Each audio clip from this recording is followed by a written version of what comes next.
So you say you want to be a streamer, eh? But what if you're a nomad and you don't have a home? What if you gotta take your stream with you?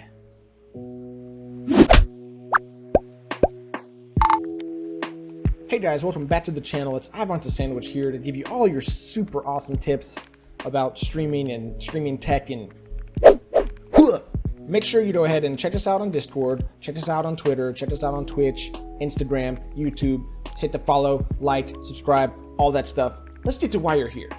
Now, for the average Joe, this isn't gonna be like a super practical use. So this is going to be more for the people who are going to be moving around a lot. They have different PCs in different homes, and they just don't want to install things, or maybe it's not their PC that they're using. Maybe they're going to be on their roommate's PC or whatever the case is. So you can put all your OBS settings into this little flash drive, take you anywhere you want to go, and you're good. You can stream from anywhere.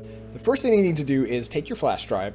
We're going to plug it into our computer, and we need to rename this. What I mean by renaming is you just have to simply change the drive letters. You have to do this for each PC that you're going to be using this on. So if you're running between two PCs, you'll have to remap the drive on your PC you're transferring data from and the PC you are transferring data to.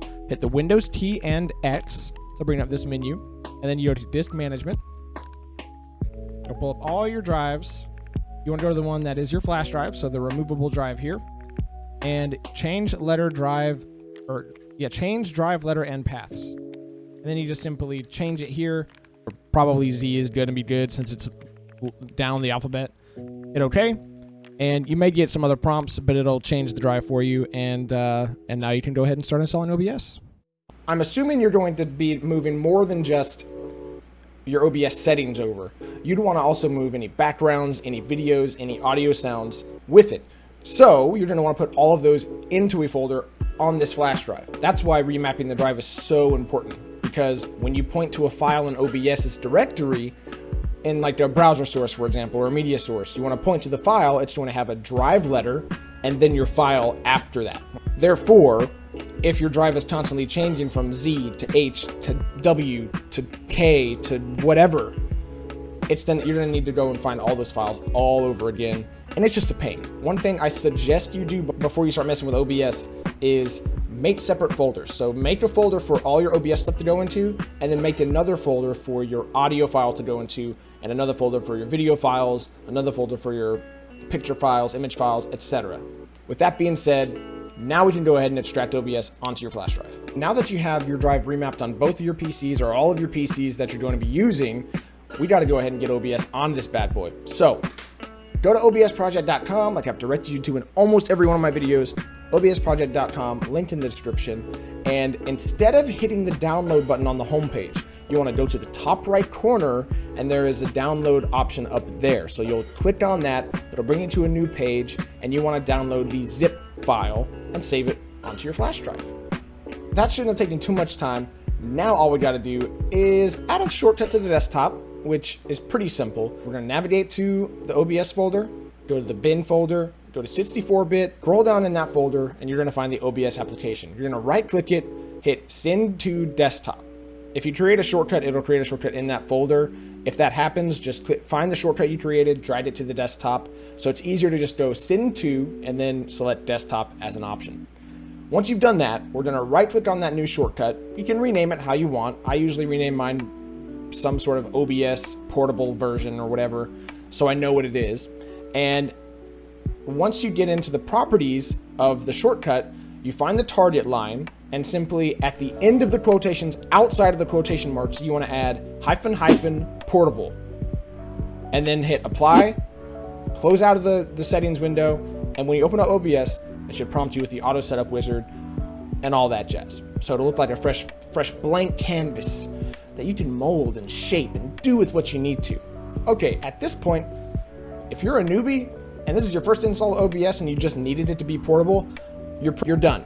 It's gonna run portable right off the flash drive. You can go ahead and start setting up all your plugins, all your settings, what have you. Make it yours, do your thing. If you're in the other boat and you need to pull those settings that you have already in OBS to this version of OBS, we're gonna go through that stuff next. If you have plugins, you are gonna have to reinstall those manually I've gone through how to install plugins multiple times on this channel, checked out some of the other videos. Hopefully your flash drive has read and write speeds fast enough to run those plugins. I've had issues with some of my plugins, like the Stream Effects plugin, using the blur specifically, and the drop shadow. It does not like running off this old, like 6 or 7 year old flash drive. You have to be able to pull all the data from here, and it doesn't matter how fast your computer is, if you can't pull data off of here fast enough, it's not gonna run smooth.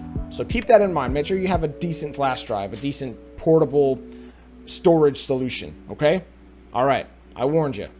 For the next part, I've tried this multiple ways, and I swear it's worked before. So if you know where the config folder is on your PC of all your settings, you should theoretically be able to just drag that over into overwrite the flash drive version of OBS. Okay, guys, so I did some tweaking. I did some testing in between when I filmed versus the editing that I'm doing now. So future sandwich here coming at you, just to let you know that you can drag the configuration files over into the portable version of OBS. I found out why my flash drive was working so slowly is because I had it formatted as a FAT32 or FAT32. I reformatted it, did some testing. It still drags a little bit, but that's because I have a lot of plugins that are stacked on top of each other, so a lot of effects going on there, and it is still an older flash drive. But without further ado, continue with the video, import, export your settings, chop chop. I had a ton of issues for some reason, so try that at your own risk. I'm not gonna go into detail on it. The way we are gonna go into detail though, that's gonna bring most of the settings over to try to make this as convenient as possible, is we're gonna go use the in-house OBS import and export options. Open up your desktop version of OBS, the one installed on your PC right now. We're gonna simply export your scenes and your profiles. They're done at the top menu. There's a profile menu and there's a scene collection menu. So you just go down, export those, save them on your flash drive as like in a backups folder or whatever you want. And then what you'll do, you can close out of that OBS, open up your flash drive OBS, your portable OBS, hit the import option. Find the files you just exported, import them in. 90% of your settings should show up, which saves us a ton of time trying to set everything else up. So it'll copy your filters, it'll copy your scene collections, it'll copy your sources, all the layers in your scenes, etc. Copies all of it, saves you a ton of time. Hopefully you don't have super complicated plugins going on, because if you do, this will still save you time, but it'll just be a little more work for you. So don't say I didn't warn you. At this point, you just need to make sure all your stuff looks good, make sure your images are there, your backgrounds are there, your videos are there, cruise control or any other bots that you might have. You could have put those onto your flash drive too. Make the whole thing portable, take it with you.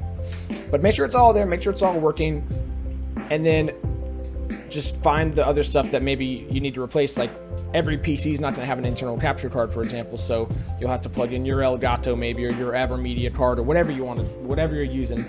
The webcams may be different, so that stuff you're always going to have to tweak, unless you're bringing your webcam and all that other stuff with you too, which almost defeats the purpose of having a portable version of OBS. Almost, not quite, but almost. So check all that stuff, make sure it looks good, and there you go. You should have a portable version of OBS that you can take with you anywhere, and it'll pretty much run on any PC these days. I mean, if you're gaming and streaming, then that may be an issue. I run a 2 PC setup, so it may be more ideal for the dual PC people.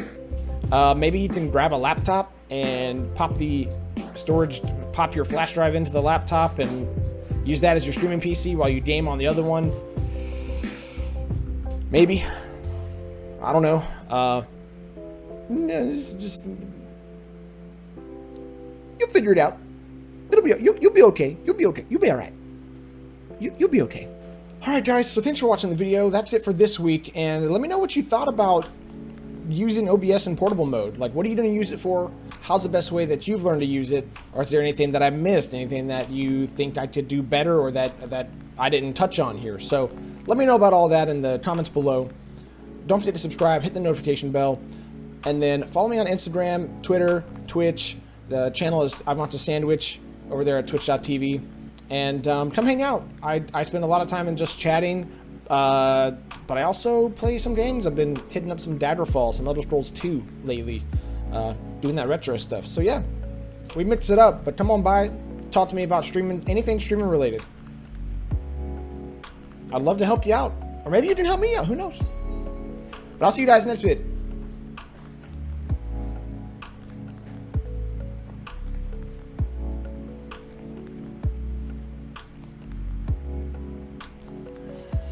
Peace.